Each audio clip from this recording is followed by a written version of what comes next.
Good evening again. Chapter 16. Chapter 15 you should have already gone through. We'll throw chapter 16 here online. Again, if there's any questions, any suggestions, whatnot, reach out. Difficult for me. I don't have a means to show you the video and the slides at the same time, so please try to open up the video and the slides on your system and we can run through them together. Chapter 16, Supply Chain Management.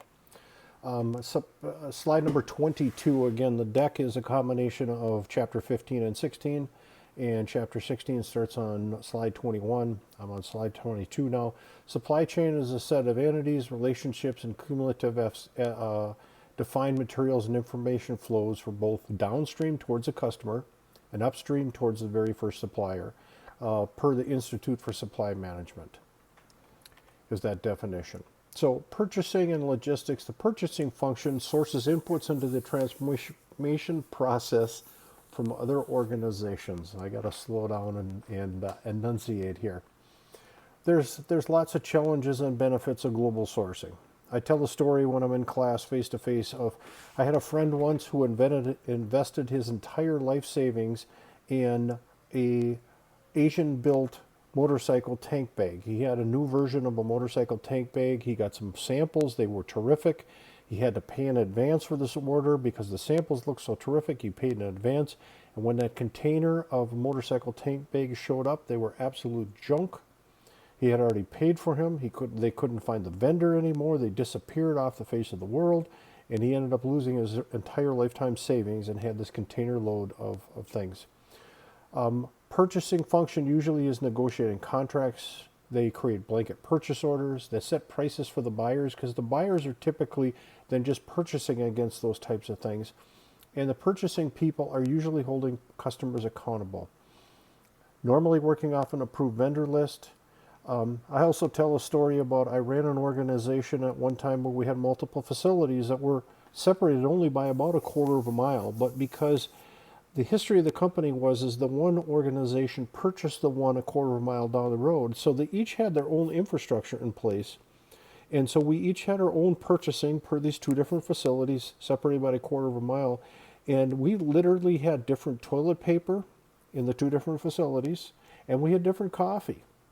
And I can recall there were people who would leave one building and make sure they visited the other building in the morning because their coffee was better and they wanted the different coffee. So not centralized, it was facility specific and only a quarter of a mile apart. So as we talk about purchasing, if you're working in a regulated controlled industry like med device, automotive, aerospace, those types of things, typically you're going to have an approved vendor list. For me, historically, I've worked in organizations where we've had approved vendor lists and we've had tiers of suppliers. Tier 1 suppliers were critical to the process. The process. They were the first tier and they had a very specific impact on the quality and the outcome of the finished goods. Second tier they were critical, but were they not as critical as the first tier? And the third tier was not critical to process at all. Office supplies, cleaning services, lint-free wipes. I talked about central purchasing a minute ago. On the last slide, but as we talk about toilet paper and coffee and plastic forks, we literally had different plastic forks between facilities in the lunchroom because we had two different people purchasing them. Moving on to slide number 25, typically with the approved vendors, you're going to have some kind of vendor supply approval auditing process. For us in a med device company I was a part of, if they were critical to the process, our quality system mandated we had to audit them annually.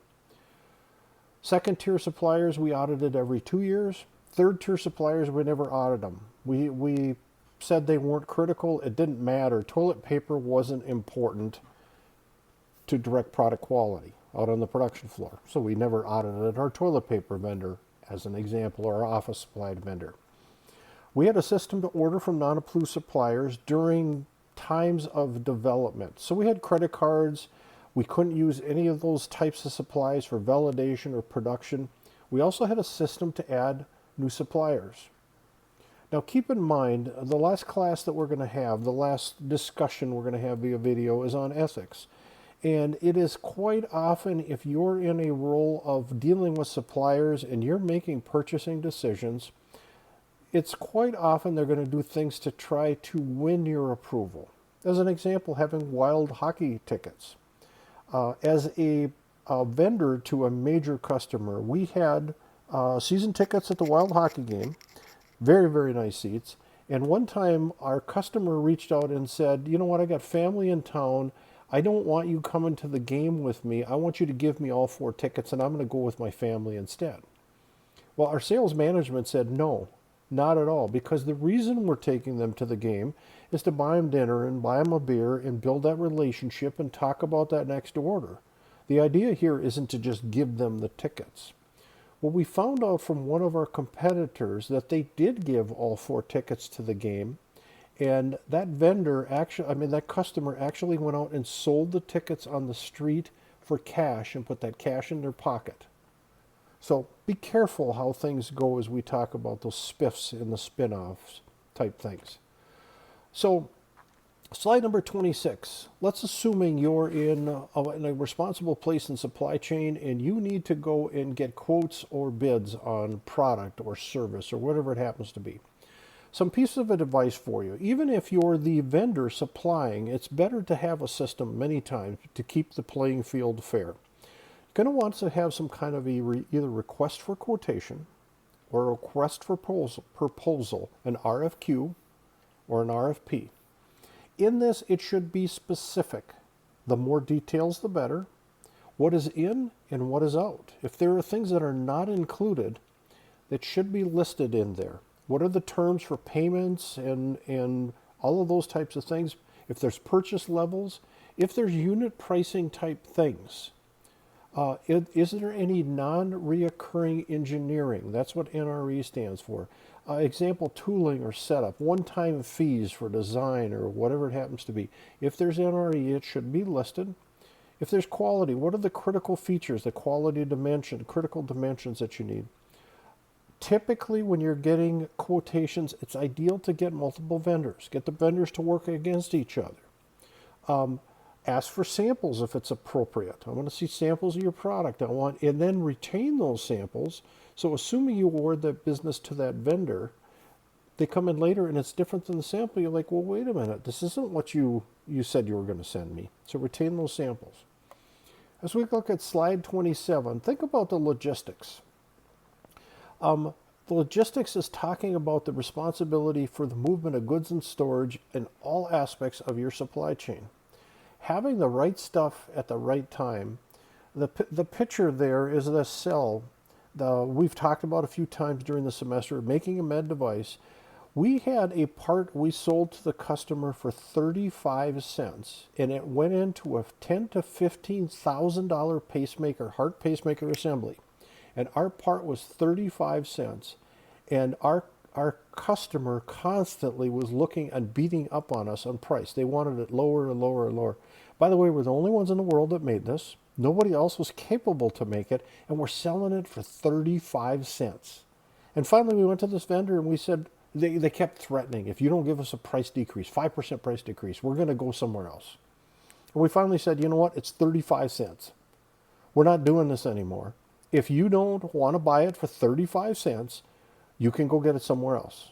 But it's 35 cents, and we're not going to have any more of this negotiation. Well, then that changed the whole thing. No. We want the part. You keep making it. We'll be okay at 35 cents. Keep in mind also in the assembly picture that you see in slide number 27, if we dropped in at one point in that cell, we had so much work in process, we had so much waste in that cell, that if we dropped in a brand new piece of raw material and we use first in, first out inventory management practices, it would have been 13 days before that new piece of inventory would have made it through that production cell. Not a good idea. Don't also forget about, we were doing precious metal, platinum. And you can recycle platinum, you can recycle gold. And everybody said, well, we can recycle this, don't worry about it if we make scrap. But keep in mind, when we did platinum recycling, if we gave them $1 of platinum, they'd give us 75 cents back. They would take 25 cents of that they would take 25% of that amount and they would keep it for processing fees. So I got a deal for you. Take a challenge for you. You give me $1 and I'll give you back 75 cents. Do you want to do that? It'd be ridiculous to do that. So don't think just because you can recycle something, if it turns into scrap, it's a good idea, because you have all that extra effort from turning it into scrap. Typically, there's going to be some kind of a processing fee to turn this around back into a good raw material that you can use again, and then you got to process it again. Not a good idea. So just because you can recycle it, don't think it's a good idea to do those types of things. We talk about slide 28, measuring supply chain's performance, and there's 3 slides on this. Obviously, for your suppliers, delivery, on-time delivery, the fill rate, the lead time to fill those orders, that's extremely important. Speed is money, so can they get it done quick? Quality. Now, quick means nothing if you don't have quality parts. Does the product or service perform the way you want to? Does the customer like it? Moving then on to slide 29, the second of the slides, flexibility. How flexible are your suppliers? If you reach out and you ask them to change an order or change a delivery or add volume or decline, slow volume down, how flexible are they with those types of things? I can tell you from experience, good flexible vendors are very helpful to your system. The time, the total supply chain throughput time, the cash to cash example. Don't forget about the days of inventory, the days that we spend for receivables, the days we spend for accounts payable. Literally, the cash to cash example. From the moment you place that order until you get your money back from selling, converting and reselling that item to another customer, what is that cash to cash cycle? Slide number 30, cost. Now, low price wins, right? We've talked about this during class.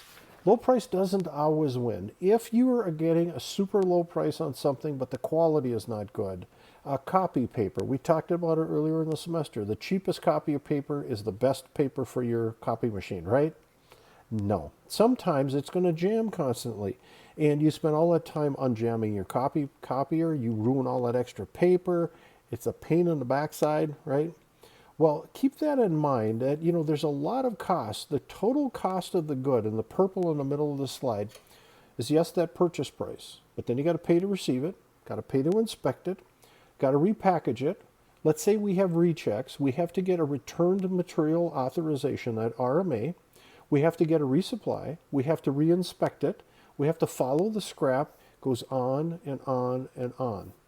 Cheap is not always better. Take a look at your total cost of quality through the suppliers, the producer, logistics.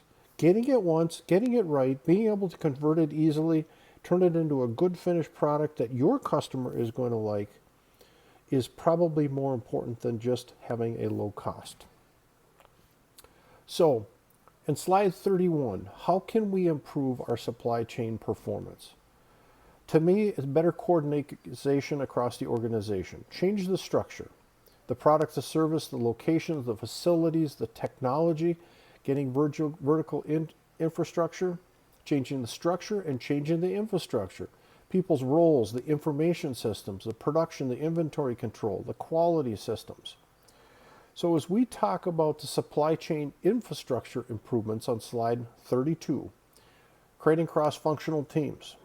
Sometimes it's extremely helpful to pull people in the supply chain that have no supply chain experience at all, because they're a fresh set of eyes. They can help things. Partner with your suppliers and the customers. Work on setup reduction and reducing lot sizes. Getting integrated information systems so when you place an order, you don't have to send a purchase order to your vendor. It automatically, through electronic data exchange, goes to them and becomes a part of their system. Cross-docking, moving goods from a factory truck directly to store truck. No warehouse in between. Dock to stock, where we don't have any incoming inspection. And it seems complicated when you think about it. Wait a minute, we're not going to inspect an incoming product? What if our vendor is not of a quality? Well, it takes a while to get dock to stock, but I've seen dock to stock work very successful in a regulated industry like med device. We did dock to stock with some of our vendors where they never inspected our product, because our quality had gotten proven through statistics like we had just finished. We talk about 33, there's slide 33, there's lots of types of e-procurement, more and more common all the time. Go to Amazon.com, Amazon Smile, and get products delivered right to your door. 2 days later, no tax, no shipping fees, cheap, easy. There's tons of online catalogs, there's tons of third-party auctions, private exchanges. However, in slide 34, there can be problems with e-procurement. First of all, is a big focus on technology. And if you don't have a lot of technology in your organization, it might be a problem. Is there joint value between the supplier and the customer? Is it fragmented between the company? Is there accuracy issues? Or is there supply consistency? I, years ago, when GPSs were not as prevalent as they are today, ordered a GPS for my motorcycle. A buddy of mine wanted to order the same exact thing, and we went back and forth, and we checked all the deals, and we thought we found the best deal ever. And one afternoon, he said to me, well, I'm going to go home tonight and order my GPS. You going to order yours too? I said, sure. So I went home, and I very cautiously took my credit card out of my wallet, shaking my hand. I'm a dinosaur. I'm not used to doing this stuff online, right? And I bought a GPS. I paid for it in advance. They got my credit card information now, and I'm nervous. I don't know a thing about this vendor. I can't shake their hand. I can't look them in the eye. Well, lo and behold, 3-4 days later, my GPS showed up. It was brand new in a sealed box. It was exactly what I wanted. Well, go back again. The next day, I told my coworker I ordered my GPS. Did you order yours? Oh, no, I didn't get a chance to order mine. I'll order it later. Well, he ordered his about a week later. The vendor I got mine from was out of stock. He ordered it from somebody else. He paid more money. And when it showed up, it was an open box. It was damaged, and there were parts missing. And he had a devil of a time getting his money back. So you can have that now. It's a lot better now than it was. This was about 15 years ago. It's a lot better now. People like Amazon, the big box stores that are online, have made it a lot better. As we look at slide number 35, what about your supply chain resilience? As I had mentioned in chapter 15 earlier as I was recording it, same thing here with the coronavirus. Lots and lots of suppliers are in a bad situation right now because they're at stay-at-home safe, so they can't have workers anymore. The workers are sick. They don't want to jeopardize their workers. What is the contingency for these types of things? And we're only talking a virus. What about some other global issue that could come up? You need to have some risk mitigation. Typically, in a regulated industry like med device, you're going to have dual supply. So you're going to get the same part from multiple vendors. So if vendor 1 has an issue, hopefully vendor 2 doesn't have an issue and you still have parts. Or do you have an emergency action plan? I used to have a relationship. I managed some operations down in Puerto Rico. And one of the times I went down there, my supervisor said, Scotty, you need to make sure their emergency action plan is updated. Well, I have a safety background, so I sat down and I said with the leaders of the Puerto Rican facility, where's your emergency action plan? And they said, we don't need that. We haven't had a hurricane hit Puerto Rico directly since the 70s. This, by the way, was a few years ago. But I looked at the emergency action plan. It hadn't been updated for several years. Right in writing, it said every year they reviewed it. They hadn't been doing it. They didn't have all the supplies for hurricane preparedness because it had been so long since they had a hurricane. They didn't worry. So I worked with them. We brought everything back up to speed. Fast forward, when do we have hurricanes in Puerto Rico now? 2 years ago, I think it was. Major hurricane hit Puerto Rico. Wiped out whole sections of the island. They were without power for months in some areas of the island. Now, if you have a sole supplier come from Puerto Rico, where would you have been in that particular thing? So you got to be careful. Stage 1 is having a proactive plan. Stage 2 is to minimize damage or disruption during it. So in a hurricane, as an example, do you have shutters for the windows? That was one of the things that was missing from the Puerto Rican facility. I said, when's the last time you put the shutters on? We got all the parts. They're back in that back storage room. Well, I made them put all the shutters back on, and they found out they were missing a whole bunch of pieces. So we are able to get those pieces in a timely manner and put the system back together again instead of trying to find those pieces right in the middle of a hurricane. Then stage 3 is what happens after What is your post-disruption recovery plan going to be? What's the recovery plan for all of these U.S. vendors that are being impacted now by the virus and the slowdown and the impacts on that? Okay? So that is the last slide in slide deck number 16.